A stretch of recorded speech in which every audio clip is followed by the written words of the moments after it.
না, তুমি এখন থেকে এখানেই থাকবে। কাল আমি বাঁশ, খের এবং রশি দিয়ে তোমার জন্য একটা ছাদ তৈরি করে দেব, ঠিক আছে? নাও, এখন তুমি এই নরম পাতাগুলোকে খাও। আমি পরে তোমার জন্য কলা গাছ এনে দেব, ঠিক আছে? ও আচ্ছা বাচ্চু, তাহলে তুমি খাবে না, না? আমার সাথে তুমি বদমাশি করছো, পাতা দিয়ে তুমি আমাকে সুরসুরি দিচ্ছ না? দাঁড়াও দাঁড়াও, আমিও তোমাকে সুরসুরি দিচ্ছি।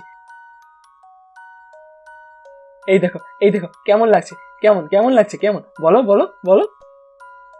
আরে বাহ, সুরসুরি দেওয়ার পর তুমি তো একদম মানুষের মতো হাসতে পারো।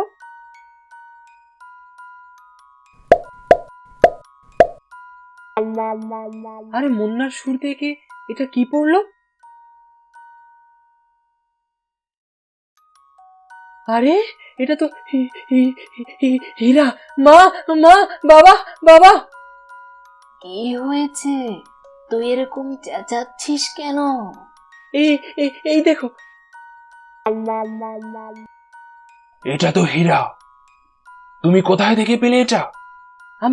আমি যখন মুন্নাকে সুরসুরি দিচ্ছিলাম, ওর সুর থেকে এই হীরাটা বের হয়েছে। হাতি হাসলে হীরা বের হয়, এরকম অদ্ভুত কথা তো আমি কখনো শুনিনি। আমার কথায় আমার কথায় তোমরা কেউ বিশ্বাস করলে না, না? এই দেখো, এই দেখো।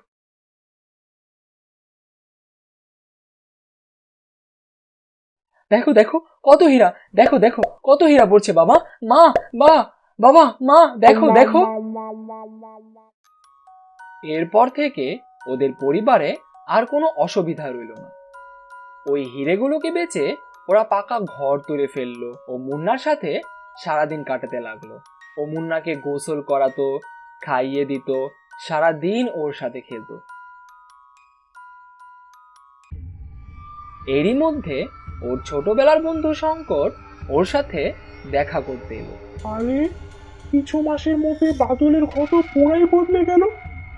ছোট ঘরের বদলে ও তো অনেক বড় দালান করে ফেলছে। আর এটা কি, ও তো হাতেও পালছে। আরে বাদল, কেমন আছিস তুই? কেমন আছিস আমার ভাই? আরে শঙ্কর, অনেকদিন পর আসলি। আয় আয়, আমরা সবাই অনেক ভালো আছি। ওটা তো আমি দেখতেই পারছি।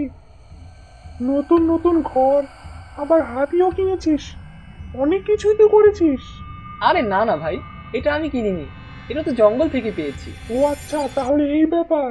জানো, আমার এই মুন্নার কাছে না অনেক অদ্ভুত শক্তি আছে। শক্তি? কেমন শক্তি? কেমন শক্তি? বল বল বল বল, কেমন শক্তি? আরে এই কথা ছাড় না। ও আচ্ছা, তোর আমার উপর ভরসা নেই না? তাহলে ঠিক আছে, আমি এখনই চলে যাব। আমি এখনই চলে যাব। তোর তো আমার উপর ভরসা নেই না? আরে না না, তুই তো আমার ছোটবেলার অনেক ভালো বন্ধু, আমি তোর উপর কেন ভরসা করবো না? তাহলে কি ব্যাপার, বল বল না। হ্যাঁ হ্যাঁ, বলছি বলছি, কিন্তু তুই কাউকে এই কথাগুলো বলিস না কিন্তু। দাঁড়া, এখনই দেখাচ্ছি। আরে তুই যে কি বলিস না, আমি কাউকে কিছু বলবো না। তুই বল বল, আমাকে বল ব্যাপারটা কি, তুই বল না, আমাকে বল। পাগল কোথাকার, তুই আমাকে সন্দেহ না করে নিঃসন্দেহে আমাকে বলতে পারিস। আমি কাউকে বলবো না, বল বল, তুই আমাকে বল। দাঁড়া, এখনই দেখাচ্ছি।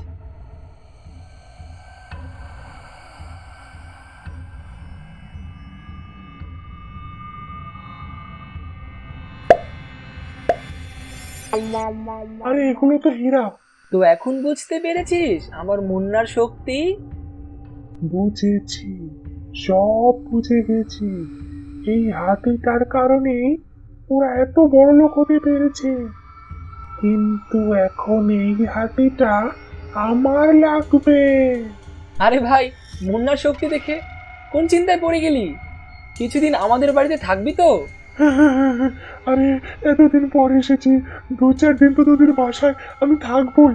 আর খালার হাতে